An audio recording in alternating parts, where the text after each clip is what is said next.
আর আমাকে একটা অনুরোধ করা হয়েছে। আজকে প্রচুর শিশুরা এখানে উপস্থিত। আপনি কি এমন একটা খুতবা দিতে পারবেন যেন আমরা তাদেরকে নামাজ পড়তে বলতে পারি? কারণ বাচ্চাগুলো এখন বেশিরভাগ সময় বাসায় কাটাচ্ছে, আর তারা তাদের পিতামাতার কথা শোনে না, নামাজ পড়তে বললেও পড়ে না। আপনি কি কোনোভাবে তাদেরকে নামাজ পড়ার জন্য অনুপ্রাণিত করতে পারবেন?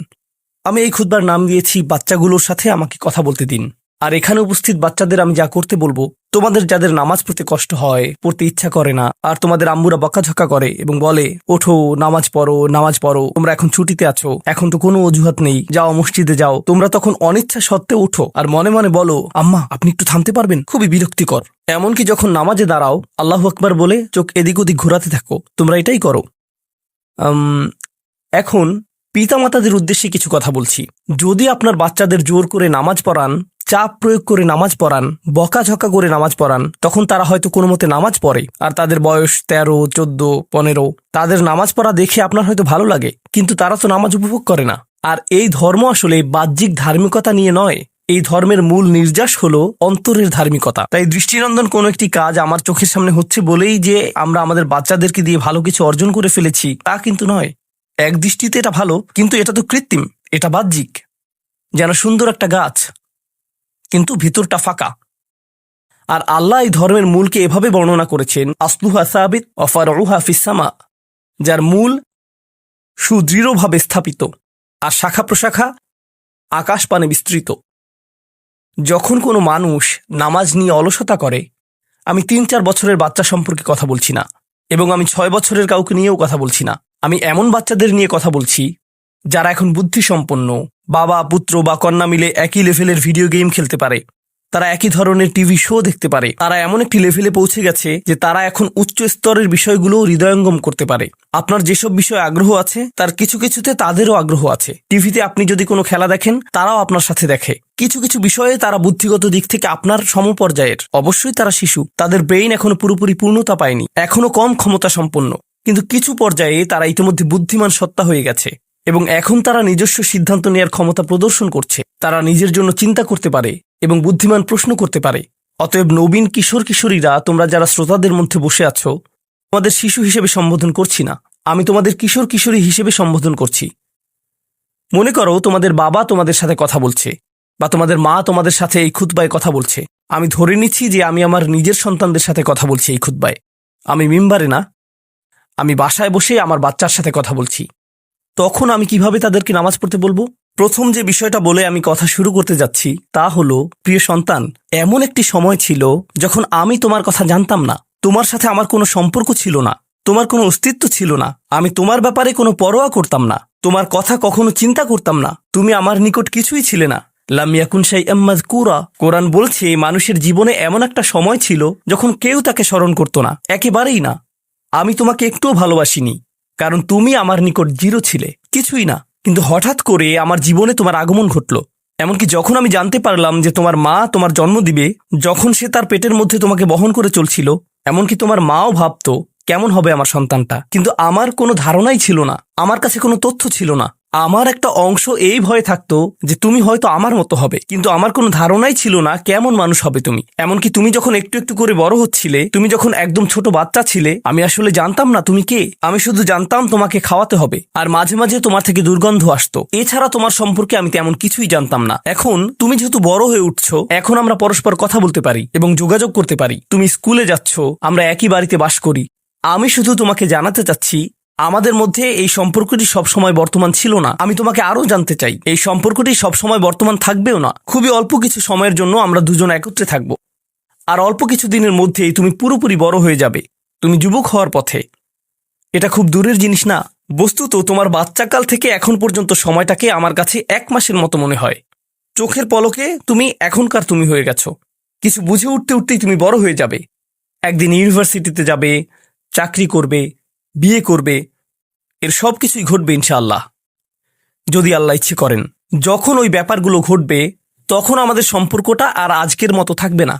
বাড়িতে এসে তুমি আমার কাছে ছুটে আসবে না, তুমি আমার সাথে সময় কাটাবে না। তোমার নিজের চাকরি থাকবে, পরিবার থাকবে, স্ত্রী থাকবে বা স্বামী থাকবে, তোমার তখন নিজের জীবন থাকবে। সুতরাং আমাদের হাতে একত্রে যে সময়টুকু আছে তা খুবই সীমিত। এমনকি এই সময়টুকুতেও তোমার স্কুল আছে, আমার চাকরি আছে, আমাকে বাজার করতে হয়। আমাদের হাতে হয়তো দৈনিক 20 মিনিট সময় থাকে সত্যিকারের কথা বলার। আমাদের একসাথে অতিশয় সংক্ষিপ্ত কিছু সময় থাকে। তুমি যখন বড় হয়ে যাবে তখন আমার সম্পর্কে তুমি শুধু আমাদের একত্রে কাটানো ওই গুটিগত মুহূর্তগুলোর কথাই স্মরণ রাখবে, কারণ আমাদের কাছে একত্রে কাটানোর মতো 24 ঘন্টা নেই, আমাদের নেই। তো মোট কথা, প্রথম যে জিনিসটি আমি তোমাকে জানাতে চাই তা হলো, আমি তোমাকে কোনো মতে চিনি। আমি জানি আমরা একত্রে বাস করি, কিন্তু আমি সত্যিই তোমার সম্পর্কে খুবই অল্প জানি। কেন জানো? কারণ কোনো মানুষ অন্য কোনো মানুষকে সত্যিকার অর্থে চিনে না। তুমি যা যা চিন্তা করো তার সবটা তো আমাকে বলো না, আর আমিও নিজের চিন্তার সবকিছু তোমাকে জানাই না। কিন্তু এমন এক সত্তা আছেন যিনি তোমাকে চিনতেন, এমনকি যখন তুমি আমার নিকট কিছুই ছিলে না তখনও। এমন এক সত্তা আছেন যিনি তোমাকে তখনও ভালোবাসতেন যখন সৃষ্টি জগতের কেউই তোমাকে ভালোবাসতো না, এই জগতের কেউই তোমাকে স্নেহ করতো না।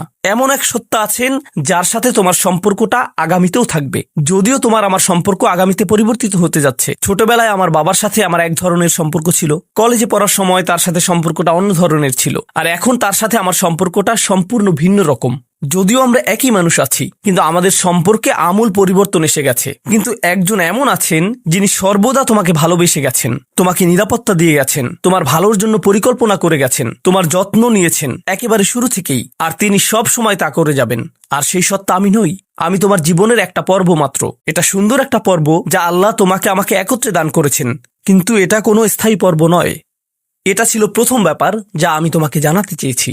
দ্বিতীয় যে বিষয়টি আমি তোমাকে জানাতে চাই তা হলো, আমি যখন তোমাকে নামাজ পড়তে বলি বা কোনো কিছু করতে বলি, তোমার তখন মনে হয় আমি তোমাকে নিয়ন্ত্রণ করছি, তোমার উপর বসগিরি দেখাচ্ছি, তোমাকে কেবল এটা ওটা করতে বলি।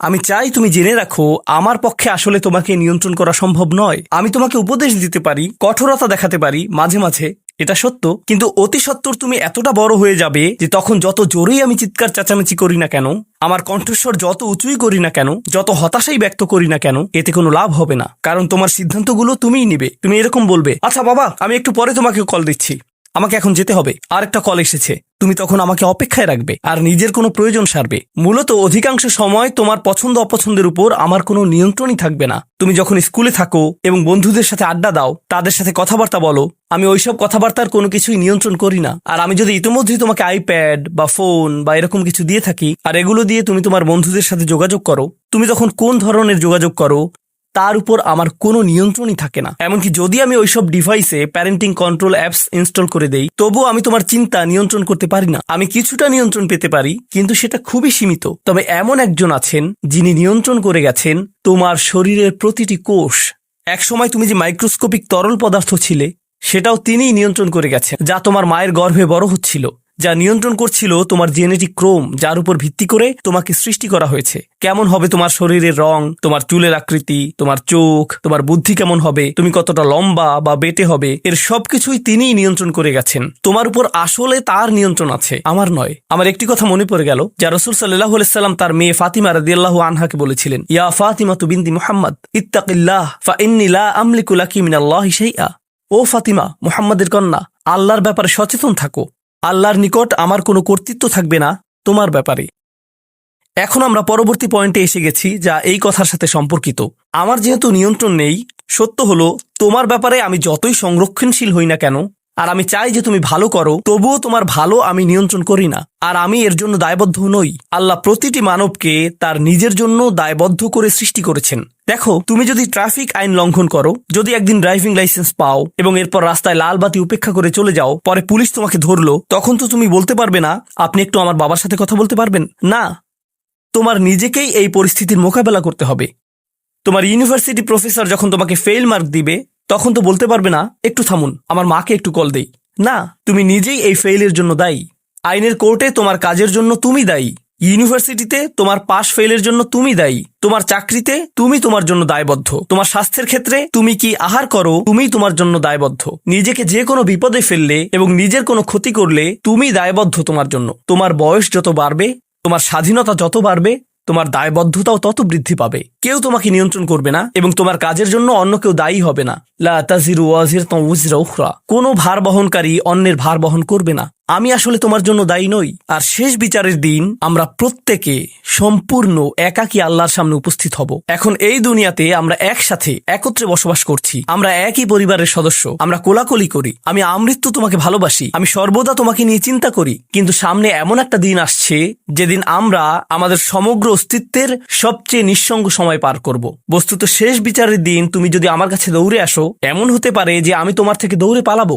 তোমাকে চিনি না আমি, দূর হও আমার কাছ থেকে।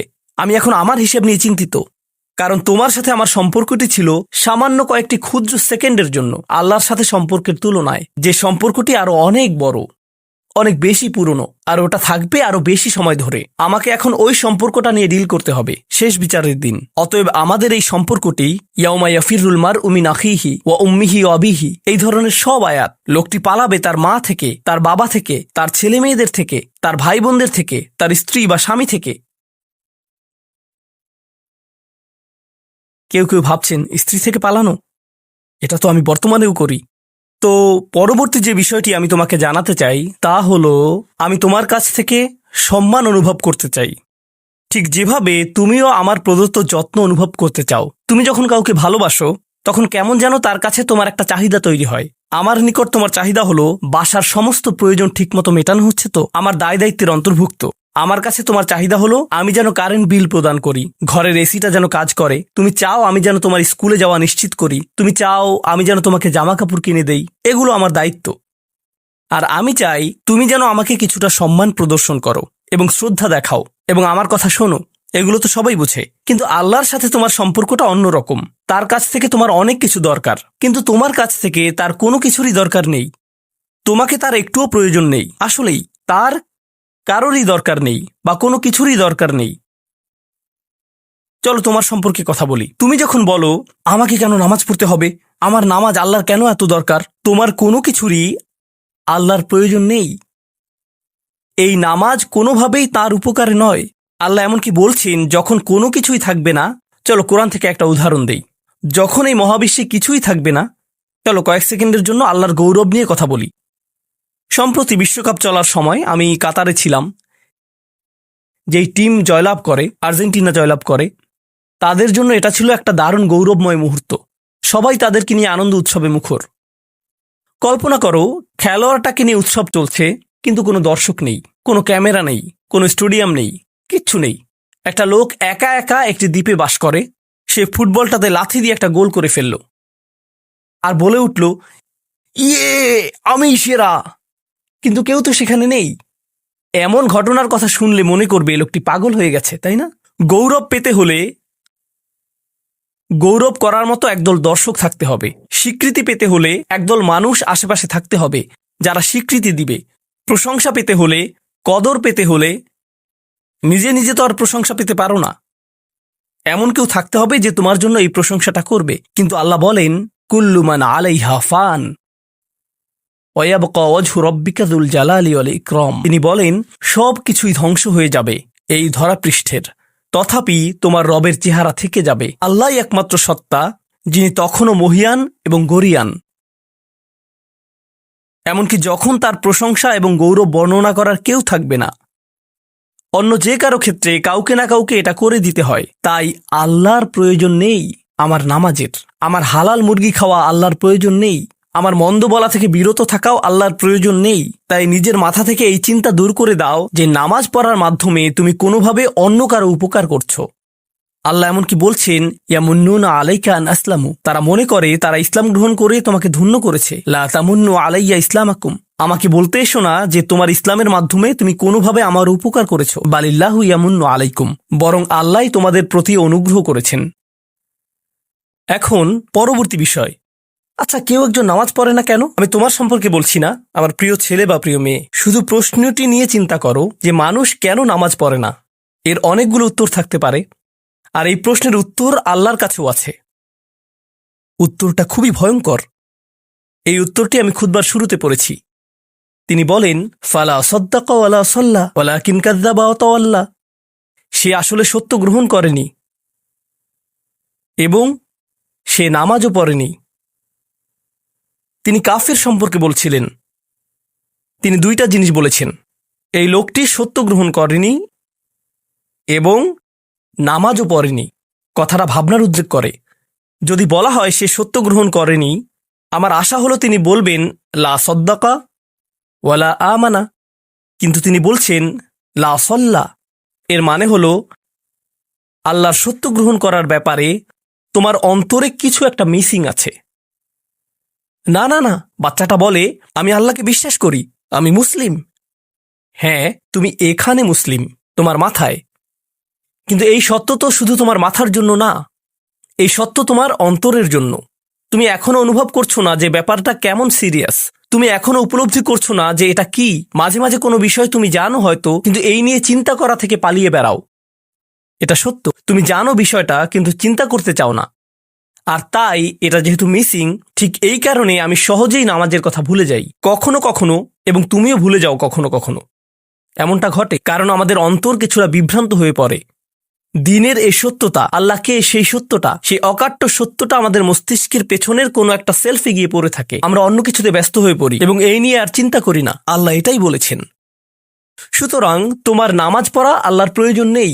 এমনকি তুমি যদি নামাজ পড়ো, আমি পড়তে বলছি এই কারণে, তখন কি করো? নামাজের জন্য কিভাবে নিয়ত করো? তখন আমি 4 রাকাত নামাজ পড়বো, দাঁড়ালাম, কারণ আমার আব্বা বারবার পড়তে বলছেন। আল্লাহু আকবার। নবী সাল্লাল্লাহু আলাইহি সাল্লাম আমাদের বলেছেন, নিয়ত সঠিক না হলে কাজের কোনো মূল্য থাকে না। ইন্নামাল আমালু বিন্নিয়াহ, ইন্নামাল আমালু বিন্নিয়াত। এমনকি যদি তুমি কাজটা করেও থাকো কিন্তু তোমার নিয়ত ছিল আমি শুধু তোমাকে বিরক্ত করি, এটাই তোমার নিয়ত, তখন এই নামাজ আমার যেমন কোনো উপকার করবে না, ঠিক তেমনি তোমারও কোনো উপকার করবে না। তোমার সত্যিকারের আন্তরিক নামাজ থেকে একমাত্র যে উপকৃত হবে সে হলো তুমি নিজে। এখন এটাই সেই প্রশ্নের উত্তর যে কেন একজন মানুষ নামাজ পড়ে না। আরও 2টা কথা তোমার সম্পর্কে বলতে চাই। তার মাঝে একটা হলো নামাজ পড়ার উদ্দেশ্য কি, কোন কারণে পড়ব। কারণ তুমি হয়তো ভাবছো নামাজ পড়ার উদ্দেশ্য হলো তুমি যেন জাহান্নামে না জ্বলো। নামাজ পড়ার উদ্দেশ্য হলো তুমি যদি নামাজ না পড়ো আল্লাহ তোমাকে ঘৃণা করবেন। নামাজ পড়ার উদ্দেশ্য হলো তুমি যদি নামাজ না পড়ো তুমি শাস্তি পাবে, অথবা তুমি আর মুসলিমই থাকবে না, ফেরেশতারা তোমাকে অভিশাপ দিবে। সমস্ত নেতিবাচক বিষয়। আল্লাহ ওই সমস্ত উদ্দেশ্যের কথা উল্লেখ করেননি। নেতিবাচক কিছু থেকে মুক্তি পাওয়া নামাজের মূল উদ্দেশ্য নয়। নামাজের মূল উদ্দেশ্য হলো ইতিবাচক কিছুর দিকে ছুটে চলা, এটাই নামাজের উদ্দেশ্য। এমন 2 ছাত্রের মধ্যে পার্থক্য যেন একজন লেখাপড়া করে যেন সে ফেল না করে, আর অন্যজন লেখাপড়া করে কারণ সে ওই সাবজেক্টটা পড়তে ভালোবাসে। একজন ছাত্র পড়ালেখা করছে পজিটিভ কিছুর জন্য, আর অন্যজন পড়ালেখা করছে কারণ সে এমন কিছু থেকে বাঁচতে চাচ্ছে যা নেগেটিভ। একজন কর্মচারী তার চাকরিটাকে দারুণ ভালোবাসে, আর অন্য একজন কর্মচারী শুধু চায় সে যেন চাকরিটা না হারায়। তারা একই চাকরি করছে, একেবারে অভিন্ন চাকরি, কিন্তু একজন চাকরিটা করতে পেরে কি যে খুশি, কত যে আনন্দ তার, আর অন্যজন খুবই হতাশ, সবসময় মনমরা ভাব। কেন? কারণ তাদের একজন এটা করছে ক্ষতিকর কিছু থেকে মুক্তি পাওয়ার জন্য, আর অপরজন এটা করছে উপকারী কিছুর দিকে ছুটে চলার জন্য। আল্লাহ কোরআনে যখন আমাকে নামাজ সম্পর্কে বলেছেন যে কেন আমাদের নামাজ পড়া দরকার, তিনি মুসা আলাইহিস সালামকে এই উত্তরটা বলে দিয়েছেন। যখন তিনি তার সাথে সাক্ষাৎ করেছিলেন তিনি বলেছেন, আকিমিস সলাতা লিযিকরি, আর আমাকে স্মরণ করার উদ্দেশ্যে নামাজ কায়েম করো। তোমার নামাজ ঠিক রাখো যেন তুমি তোমার রবকে স্মরণ করতে পারো। আমি তোমাকে ইতিমধ্যে বলেছি যে তোমার আমার সম্পর্কটা খুবই সীমিত, কিন্তু তোমার সাথে আল্লাহর সম্পর্কটা অনেক আগে থেকে শুরু হয়েছিল, আর তার সাথে তোমার এই সম্পর্কটা অনন্তকাল ধরে বলবৎ থাকবে। তাই সেই সম্পর্কটির কথা স্মরণে আনা আবশ্যক, কারণ ভালো যত কিছু তোমার কাছে আসে তা আসে ওই সম্পর্কটা থেকেই। সামান্য কিছু ভালো জিনিস তোমার বাবার কাছ থেকে আসে, কিছু কিছু ভালো জিনিস, কিন্তু সকল ভালো জিনিস যা তোমার কাছে আসে তা আসে একমাত্র ওই সম্পর্কটির কারণে। যদি তুমি চাও সকল উপকারী জিনিস তোমার জীবনে অবস্থান করুক, তখন তোমাকে অবশ্যই তার কথা স্মরণ করতে হবে যার নিকট থেকে সকল কল্যাণের আগমন ঘটে, যার নিকট থেকে সকল নেয়ামতের আগমন ঘটে, সকল রিজিকের আগমন ঘটে, সকল হেদায়েতের আগমন ঘটে। আর তাই আল্লাহ বলছেন সর্বোত্তম যে উপায়ে তুমি এটা করবে তা হলো নামাজের মাধ্যমে তুমি আমাকে স্মরণ করবে। এজন্যই তোমার নামাজ পড়া দরকার। আচ্ছা, পরিশেষে এজন্যই তোমার এটা করা উচিত, কিন্তু তুমি এটা করছো বলেই সঠিক নিয়ত সহকারে আল্লাহ বলছেন কেবল এখানেই শেষ নয়, এর কিছু উপকারিতাও আছে। কিছু ভালো জিনিস তোমার পথে আসবে যখন তুমি সত্যি সত্যি আল্লাহকে স্মরণ করবে, যখন তুমি আল্লাহকে স্মরণ করবে যেভাবে তিনি চান সেভাবে, আর যে উপায়ে তিনি চান তা হলো এই নামাজগুলোর মাধ্যমে। তুমি যদি এটা করতে পারো, আল্লাহ বলছেন ইন্না সলাতা তানহা আনিল ফাহশা ওয়াল মুনকার। এমনকি এই আয়াতেও ওয়ালা যিকরুল্লাহি আকবার, তিনি বলছেন নামাজের মধ্যে এই উপকারটি আছে যে এটা তোমাকে অশ্লীলতায় পড়ে যাওয়া থেকে রক্ষা করবে। কারণ অশ্লীলতা তোমার চারপাশে বিরাজমান, আর আমি প্রিয় পুত্র তোমাকে এটার সম্মুখীন হওয়া থেকে রক্ষা করতে পারবো না। অশ্লীলতা তোমার ফোনে, অশ্লীলতা তোমার স্কুলে, অশ্লীলতা তোমার বন্ধুদের মাঝে, অশ্লীলতা ঈদের অনুষ্ঠানে, যখন কোনো কর্নারে গিয়ে বন্ধুদের সাথে আড্ডা দাও, অশ্লীলতার উপস্থিতি তুমি সর্বত্র দেখতে পাবে। প্রতিবার যখনই তুমি অশ্লীলতার দিকে এগিয়ে যাবে, তোমার অন্তর ক্ষতিগ্রস্ত হয়ে পড়বে। আর আল্লাহ বলছেন যদি তুমি এই নামাজগুলো আদায়ে যত্নবান হও, এগুলো তোমাকে অশ্লীলতার করাল গ্রাস থেকে রক্ষা করবে। একবার যদি তুমি অশ্লীলতায় ডুবে যাও, তখন তুমি হয়ে পড়বে যেমন তুমি যদি দূষিত বাতাসে নিঃশ্বাস নাও, প্রথম তোমার কাশি আসবে, কিন্তু যদি এতে বেশিক্ষণ অবস্থান করো, একসময় এতে তুমি অভ্যস্ত হয়ে পড়বে। অশ্লীলতাও ঠিক এরকম, এতে আকণ্ঠ নিমজ্জিত থাকলে একসময় এটাকে আর বড় অপরাধ বলে মনে হবে না, নিজেকে এর থেকে রক্ষা করার কোনো গরজ অনুভব করবে না আর, কারণ তোমার প্রতিরোধ ব্যবস্থা দূষিত হয়ে গেছে। এরপর তুমি এমনকি আরো বিষাক্ত আচরণের জন্য প্রস্তুত হয়ে যাবে, এমনকি আরো জঘন্য বিষয় ওয়াল মুনকার, এমনকি আরো ঘৃণ্য কাজও তোমার দ্বারা সম্পন্ন হয়ে যেতে পারে। অধপতনের অতল গহ্বরে হারিয়ে যাওয়া থেকে এই নামাজগুলো তোমাকে রক্ষা করবে। এই জন্যই তোমার নামাজ পড়া দরকার, এই সমস্ত কারণেই তোমার নামাজ পড়া প্রয়োজন। আমি বলেছি এই জন্য না, এই সমগ্র ভ্রমণের শেষে সিদ্ধান্তটা সম্পূর্ণরূপে তোমার। কারণ আল্লাহ হয়তো আগামীকালই আমাকে নিয়ে যেতে পারেন, আল্লাহ হয়তো আমাকে 1 বছরের মধ্যেই নিয়ে যেতে পারেন। তোমার এবং আমার মাঝে যে এই সম্পর্কটা বর্তমানে আছে, এমনকি যদি আমরা 100 বছরও বাঁচি, আমরা এর চেয়ে বেশি বাঁচতে পারবো না। একটা সময় আছে যখন এর সমাপ্তি ঘটবে, কিন্তু ওই সম্পর্কটি, তুমি যদি সত্যিই ওই সম্পর্কটি সম্মান করতে চাও, নামাজ পড়ো। তোমার প্রতি এটাই আমার উপদেশ। এখন আমি পিতামাতার উদ্দেশ্যে কথা বলবো। এটা হবে ছোট্ট একটা রিমাইন্ডার আমার জন্য এবং আমাদের সবার জন্য, আমাদের পিতামাতাদের জন্য। সন্তানাদি আল্লাহ প্রদত্ত একটা নিয়ামত, তাদেরকে এজন্য দেওয়া হয়নি যেন আমরা তাদের নিয়ন্ত্রণ করতে পারি। যত বেশি আমরা তাদেরকে নিয়ন্ত্রণ করতে চাইব, তত বেশি হতাশ হব সকল অবস্থাতেই। আমি দেখেছি এমনটা, বিশেষ করে যে পরিবারগুলো তাদের সন্তানদের দিনের সুরক্ষা করতে চায়, তারা যত বেশি সন্তানদের উপর জোর করে দিন চাপিয়ে দিতে চায়, তত বেশি ওই ছেলেমেয়েগুলো অদ্ভুত সব উপায়ে বিদ্রোহ প্রকাশ করে। কারণ যে বিষয়টা আল্লাহ চান আপনি তাদেরকে প্রদান করুন, আপনার ছেলে মেয়েদের কাছে আপনার যে সুযোগ আছে সেটা তাদেরকে আপনার আদেশ নিষেধ মানতে বাধ্য করার জন্য নয়। সুযোগটা এই জন্য দেয়া হয়েছে যেন আপনি তাদেরকে এমন সব বিষয়ে চিন্তা করাতে পারেন যা শুধু আপনার পক্ষেই চিন্তা করানো সম্ভব। তাদেরকে এমন সব বিষয়ে পছন্দ করাতে পারেন যা শুধু আপনার পক্ষেই পছন্দ করানো সম্ভব। আপনার বাচ্চাটা বাস্কেটবল পছন্দ করে কারণ সে আপনাকে বাস্কেটবল খেলতে দেখেছে। সে প্লে স্টেশন পছন্দ করে কারণ সে তার বাবাকে প্লে স্টেশনে খেলতে দেখেছে। এভাবে আপনি বাচ্চাটার অন্তরে কোনো কিছুর জন্য ভালোবাসা তৈরি করে দিতে পারেন, কারণ আপনি যেরকম, আপনার পক্ষে এটা করা সম্ভব। আর যখন বাচ্চাদেরকে বলতে থাকেন তোমার হোমওয়ার্ক করো, তোমার হোমওয়ার্ক করো, আপনার সন্তানের বয়স যখন 40 হবে, সে তখন বলবে না আমি হোমওয়ার্ক ভালোবাসি, কিন্তু 40 বছর বয়সেও সে বলবে আমি বাস্কেটবল ভালোবাসি, আমার বাবা সবসময় বাস্কেটবল খেলতেন। আপনি যা ভালোবাসেন তা ট্রান্সফার হয়ে তার কাছে চলে যায়, আর যা করতে বলেন তা প্রত্যাখ্যাত হয়ে যায়। এমনটি আপনার ক্ষেত্রেও ঘটেছিল। আপনার ছেলে মেয়েদের কথা ভুলে যান, আপনার নিজের বাস্তবতাও এটাই। আপনার বাবার কিছু কিছু জিনিস যে আপনি এখনো পছন্দ করেন তা ভালোবাসার মাধ্যমে আপনার নিকট ট্রান্সফার হয়েছিল, আর আপনার বাবার ওই ব্যাপারগুলো আপনি অপছন্দ করতেন যা তিনি জোর করে আপনাকে গেলাতে চেয়েছিলেন। এখানে উপবিষ্ট প্রত্যেকের বাস্তবতা এটাই, শুধু সেগুলোই গ্রহণ করেছি যেগুলো ভালোবাসার মাধ্যমে হস্তান্তরিত হয়েছিল। ঠিক এই ইশারাটাই আমাদের পিতামাতাদেরকে দেয়া হয়েছে সূরাতুল ইসরার এই আয়াতে, রব্বির হামহুমা কামা রব্বায়ানি সগীরা। রব্বায়ানি মানে যখন তারবিয়া ব্যবহার করা হয় একটি চারাগাছ বড় করার জন্য, আপনাকে চারাগাছটির যত্ন নিতে হবে, এর সযত্নে প্রতিপালন করতে হবে। গাছটির প্রতি চিৎকার চেঁচামেচি করলে তো হবে না, তাড়াতাড়ি বড় হও, তাড়াতাড়ি লম্বা হও। আপনার একে সময় প্রদান করতে হবে। অনেক সময় পোকামাকড় এসে এর পাতাগুলো খেয়ে ফেলতে চাইবে, আপনাকে তখন পোকামাকড় সরিয়ে দিতে হবে। কখনো কখনো একটু কঠোর আচরণ করতে হবে, শুধু অতটুকুই যেন পোকামাকড়গুলো দূর হয়ে যায়। এরপর আবারও এতে পানি দিতে হবে। আমাদের বাচ্চাদের সাথে আমাদের উদাহরণটা ঠিক এমনই।